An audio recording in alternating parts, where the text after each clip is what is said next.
तुझी निढळे कोटी चंद्र प्रकाश कमल नयन हास्य वदन हसे हालकारे कृष्ण डोलकारे घडिये घडिये घडिये तुझ बोलकारे. या अभंगाचे कडवे आहेत 3. बघा आपल्याला 40-50 मिनिटच कीर्तन करायचे, पण सर्व अंगाचे कान करून हा अभंग ऐका, तुमच्या अंतःकरणामध्ये पोहोचवण्याचं काम करेल. विठ्ठला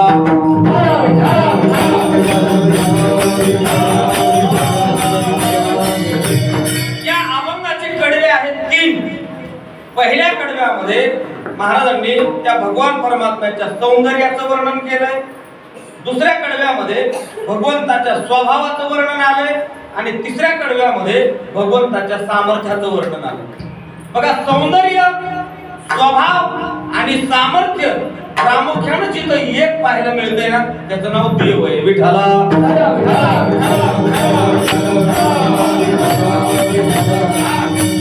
या सृष्टीमध्ये सौंदर्य पाहायला मिळत नाही अशाचा प्रकार नाही. या सृष्टीमध्ये चांगल्या स्वभावाची माणसं नाहीत अशातलाही प्रकार नाही. आणि या सृष्टीमध्ये सामर्थ्यवान ताकदवान माणसं नाहीत अशातला सुद्धा प्रकार नाही. पण या सृष्टीमधलं सौंदर्य, या सृष्टीमधला स्वभाव आणि या सृष्टीमधलं सामर्थ्य जे आहे ना मला वाटतं हे टिकणार नाही, हे आबादित नाही, हे नाश पावणार आहे. विठ्ठला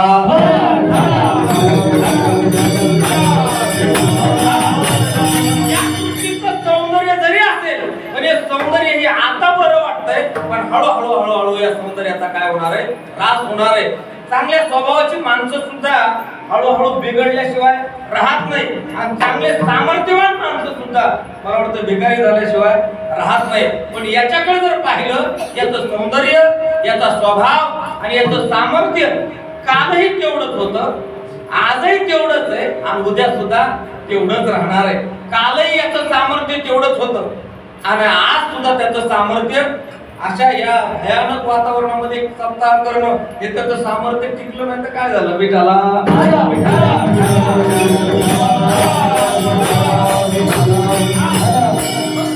आमच्याकडे सौंदर्य नाही का? आपल्याकडे सौंदर्य आहे तर स्वभाव नाही, आणि स्वभाव आहे तर सामर्थ्य नाही, आणि सामर्थ्य आहे तर सौंदर्य पण नाही, स्वभाव पण नाही. म्हणजे एक गोष्ट आहे तर एक नाही. प्रमाण सांगू, कोठे काही कोठे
काही एक नाही. सगळ्याच गोष्टी सगळ्या जागेवर भेटतात असं मात्र अजिबात नाही.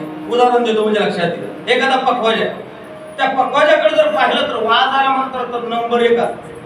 वाजवायला कसा नंबर 1, वाजवायला त्याचा हातात कोणी धरायचं नाही, त्याचे काय धरायचे, पाय धरायचे आहे का? म्हणजे तुमच्या लक्षात येते मला बोलले आहे का? त्याला हात नाही धरायचा, काय धरायचे, त्याचे पाय धरायचे. एवढा जबरदस्त वाजवणारा, वाजवायला नंबर 1 आहे पण लावता येत नाही. लक्षात येते ना बोलणं माझं. वाजवायला नंबर 1 पण लावायचं म्हणलं तर लावता येत नाही.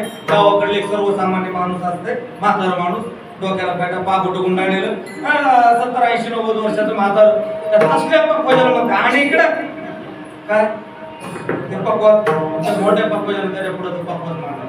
आणि म्हातारा काय नाही बघा, इकडून एक टपका, इकडून एक टपका, इकडून एक थाप पण नसते त्याला, फक्त अशा बोटाने अनुभव आहे तुम्हाला इकडे.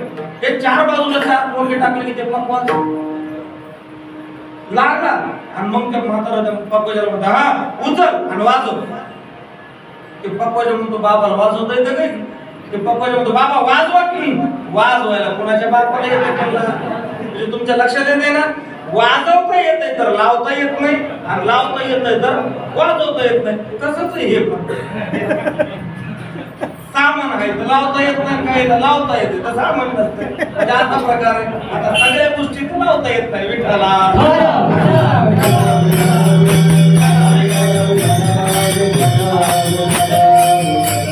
हा सूर्य आणि हा तेज तयार आहे का, म्हणजे सगळ्या मशनरी आहेत पण लावता येईना, आणि काही जणांकडे मशनरी नाही तर लावायला परफेक्ट असतात आहे का नाही. तसं मोठे काही आणि एक आहे तर एक नाही. पण या भगवंताकडे जर पाहिलं सर्व गुण सकल गुणे संपन्न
देवाचे हेच देवाचे लक्षण.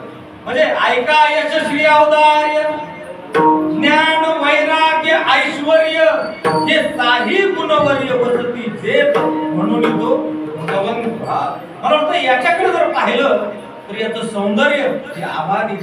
या विश्वामधलं सौंदर्य आमच्याकडे सौंदर्य नाही का महाराज आहे ना, पण आपलं जे सौंदर्य हे आपलं सौंदर्य हळूहळू काय होणार आहे बरं बाबा, नाश होणार आहे.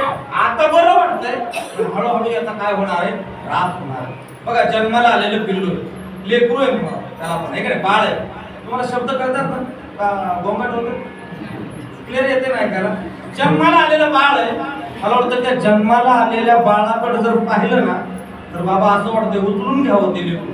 काय त्याचे गाल, काय त्याची त्वचा, काय त्याचे कुरळे कुरळे केस, काय त्याचे काळे भोर मृगासारखे डोळे. असं वाटतं त्या लेकराला उचलून घ्यावं आणि काय करावं पाटील, त्याची काय करावी, बोला बोला बोला, पप्पी घ्यावी. कुणाची, बोला बोला, माझी. त्याची पप्पी घ्यावं वाटते. किती वर्षाचं लेकरू आहे एक, आता हे बघा याच्याकडे बघितलं काय करावं वाटतं, किती गोड आहे, पप्पी घ्यावं वाटते. काय बघा ना दिसायला किती गोड असेल. म्हणजे 1.5 ते 2 वर्षाच्या लेकराची पाहिल्याबरोबर पप्पी घ्यावी वाटते. आता कान उघडे ठेवून आहे का, आता हे 1.5 वर्षाचं लेकरू 90 वर्षाचं झालं. तुमच्या लक्षात येते ना. आता कुणी म्हणाल का बाळा आता कुणी म्हणाल का नाही, आता काय, आता त्याचं सौंदर्य काय झालं, खलास झालं. म्हणजे हे सौंदर्य आता जरी बरं वाटत असेल पण हळूहळू हळूहळू हळूहळू या सौंदर्याचा काय होणार आहे, रूपवाढ.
उपजता बरे दिसे पण रूप वाढता ते नाशे. ज्ञानोबरायचे म्हणणं असं. ज्ञानोबरा म्हणतात प्रथम वयस्का काळी प्रगटे जैसी आगळी अंगणा अंग. बघा एक एखादं पाहू. तुकोबारायचं म्हणणं असं आहे, गाढवाचे ताणे. गाढवाचं पिल्लू जन्माला आल्यावर जेवढं गोड दिसते, किती गोड दिसते ते, टुनुक टुनुक टुनुक टुनुक उड्या मारते. कोणाचं पिल्लू? बोला बोला बोला. गाढवाचं कसं दिसतंय दिसायला? सुंदर दिसतंय. कधी पण जवळ लहान आहे तवर. पण एकदा का गाढवाचं पिल्लाचं वय वाढलं मग माणसं काय करतात त्याला शेवटी गाढवच म्हणतात, है की नाही? म्हणजे हे पिल्लू जरी बरं वाटत असेल पण हळूहळू हळूहळू हळूहळू या सौंदर्याचा काय होणार आहे, ऱ्हास होणार आहे. रूप वाढत आहे नासेल. म्हणजे जन्माला आल्यावर बरं वाटतंय पण हे जे या विश्वातलं जे सौंदर्य आहे हे हळूहळू हळूहळू नष्ट होणार सौंदर्य. मला वाटतं श्रावण महिन्यामध्ये ज्यांच्या धरणी मातेनं पाठी जो शालू पांघरले